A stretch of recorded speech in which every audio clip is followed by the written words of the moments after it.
ભારતની પ્રારંભિક રાજ્ય વ્યવસ્થા પાર્ટ 2 પાલી ભાષા. પાલી ભાષામાં લખાયેલ અંગુત્તર નિકાય ગ્રંથ અનુસાર ભારતની અંદર 16 જેટલા મહાજનપદો જોવા મળ્યા હતા, તે પણ અનુવૈદિક કાળમાં. તો આ વસ્તુ યાદ રાખવાનું, અનુવૈદિક કાળની અંદર 16 મહાજનપદોનો ઉલ્લેખ જોવા મળે છે. સૌથી મહત્વના 4 મહાજનપદ યાદ રાખવાના: મગધ, કૌશલ, વત્સ અને અવંતી. અવંતી ઉજ્જૈની એટલે કે માળવાનો પ્રદેશ, વત્સ કૌશાંબી જે યુપીમાં આવેલું છે, પ્રયાગરાજનો પ્રદેશ યાદ રાખવાનો, કૌશલ શ્રાવસ્તી અયોધ્યા યાદ રાખવાનું જે યુપીમાં આવેલું છે, મગધ ગિરિવ્રજ અને રાજગૃહ તેની રાજધાની હતી જે દક્ષિણ બિહારમાં આવેલું છે, આ પણ યાદ રાખવાનું. શક્તિશાળી: આ ચારેય રાજવંશ જે શક્તિશાળી હતા. મગધ જે આ ચારેય રાજ્યોમાંથી સૌથી શક્તિશાળી રાજવંશ હતું અને ત્યાં 3 વંશોનું શાસન હતું. નંબર 1 હર્યક વંશ, અને નંબર 2 નાગવંશ અને નંબર 3 નંદવંશ. હર્યક વંશનો રાજા બિંબિસાર આ વંશનો સ્થાપક હતો અને તેની રાજધાની રાજગૃહ હતી. રાજગૃહ એટલે ગિરિવ્રજ.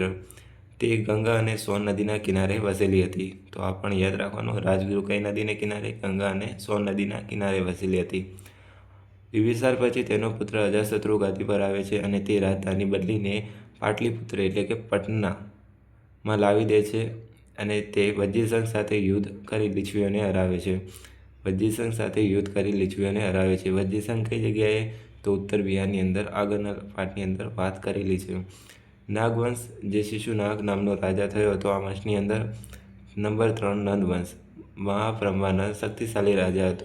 આ વંશનો શક્તિશાળી રાજા પૂછવામાં આવે તો મહાબ્રહ્માનંદ, અને તેને સામ્રાજ્ય નિર્માતા એટલે કે ભારતનો પ્રથમ સામ્રાજ્ય નિર્માતા કોણ હતો? તો મહાબ્રહ્માનંદ હતો.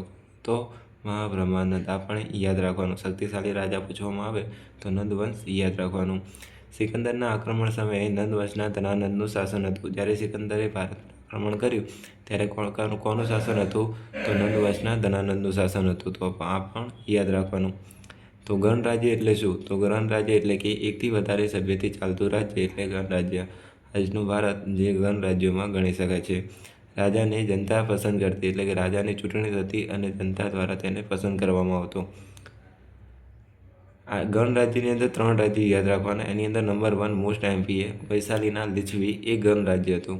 વૈશાલીનું લીછવી એક ગણરાજ્ય હતું, આ યાદ રાખવાનું. કપિલવસ્તુના શાક્યો, મિથિલાના વિદેયો વગેરે બધા જ ગણરાજ્ય હતા અને ત્યાંના પ્રત્યેક સભ્યને રાજા ગણવામાં આવતો હતો.